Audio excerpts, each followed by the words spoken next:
পৃথিবীর মানচিত্রের দিকে তাকালে এক বিশাল ভূখণ্ড আমাদের নজরে পড়ে। কেউ একে বলে অন্ধকারাচ্ছন্ন মহাদেশ, কেউ বলে বিস্ময়কর জঙ্গল আর প্রাণীর রাজ্য। কিন্তু আফ্রিকা কি কেবলই এতটুকু?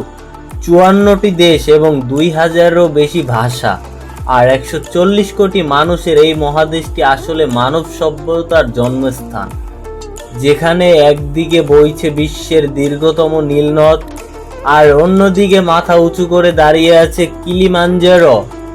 আজকের ছোট্ট একটি ভিডিওতে সম্পূর্ণ ডকুমেন্টারি ভাবে আমি আপনাদেরকে সম্পূর্ণ একটি গাইডলাইন দিব আফ্রিকা সম্পর্কে।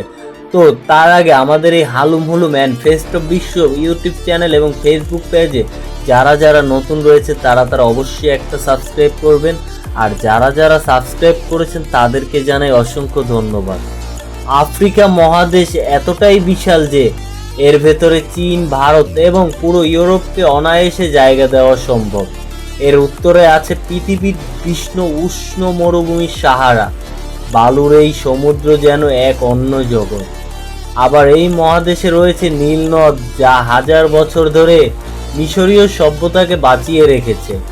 আপনি জানেন আফ্রিকা ভিক্টোরিয়া জলপ্রপাতকে বলা হয় দ্য স্মোক দ্যাট থার্ডস বা বজ্রপাতকারী ধোঁয়া। এর শব্দের গর্জন কয়েক কিলোমিটার দূর থেকে শোনা যায়।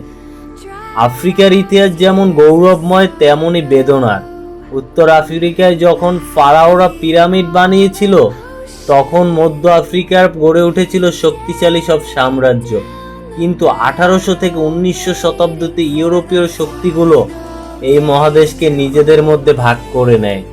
শুরু হয় সম্পদ লণ্ঠন ও দাসত্বের এক কালো অধ্যায়। তবে আফ্রিকা কিন্তু থেমে থাকেনি। নেলসন ম্যান্ডেলার মতো বিপ্লবীরা শিখিয়েছে কিভাবে অন্যায়ের বিরুদ্ধে বুক চিতিয়ে লড়তে হয়। দক্ষিণ আফ্রিকার বর্ণবাদ বিরোধী আন্দোলন আজও সারা বিশ্বের কাছে একটি বড় অনুপ্রেরণা হয়ে রয়েছে। বন্যপ্রাণীর স্বর্গরাজ্য বলা হয় এই আফ্রিকাকে। সিংহের গর্জন, হাতির পাল ও মাসাই মারা সেরেনগেটিরও অনেক কিছু দেখা যায় এই আফ্রিকাতে। আফ্রিকা মানেই চোখের সামনে ভেসে ওঠে আদিম বন্যতা। কেনিয়ার মাসাই মারা কিংবা তানজানিয়ার সেরগেনেট, এখানে দেখা যায় প্রকৃতির সবচেয়ে বড় মেলা।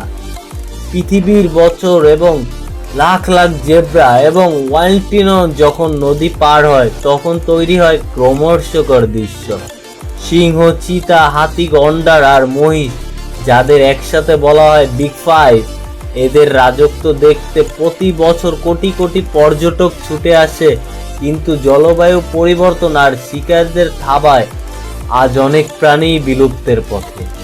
অনেকেই মনে করেন আফ্রিকা মানেই শুধু অভাব আর অনাহার, কিন্তু আপনার ধারণাটা ভুল। বর্তমানে আফ্রিকা দ্রুত বদলে যাচ্ছে। নাইজেরিয়া, লাগোস কিংবা কেনিয়ার নাইরোবি এবং আধুনিকতার ছোঁয়ায় উজ্জ্বল। প্রযুক্তিতে পিছিয়ে নেই তারা। Mobile banking, digital startup, Africa এখন বিশ্বকে পথ দেখাচ্ছে। বিশ্বের মোট হীরার অর্ধেক, প্রচুর পরিমাণে সোনা আসে এই মহাদেশ থেকে। খনিজ সম্পদে ভরপুর ভূখণ্ডটি হতে পারে আগামী দিনের বিশ্বের অর্থনীতির মূল চালিকা শক্তি। আফ্রিকা কেবলমাত্র একটি মহাদেশ নয়, এটি হচ্ছে একটি অনুভূতি। এর লাল মাটি, ড্রামের শব্দ আর মানুষের আদম্য প্রাণশক্তি আমাদের বারবার মুগ্ধ করে। অন্ধকার কাটিয়ে আলো ফেরার এই লড়াই আফ্রিকা আজ অজেয়। তো আজকের আমার এই ভিডিওটি কেমন লাগলো আপনাদের? তো দীর্ঘ সফরে আফ্রিকায় আমার এই ভিডিওতে আপনারা আমার সাথে ছিলেন।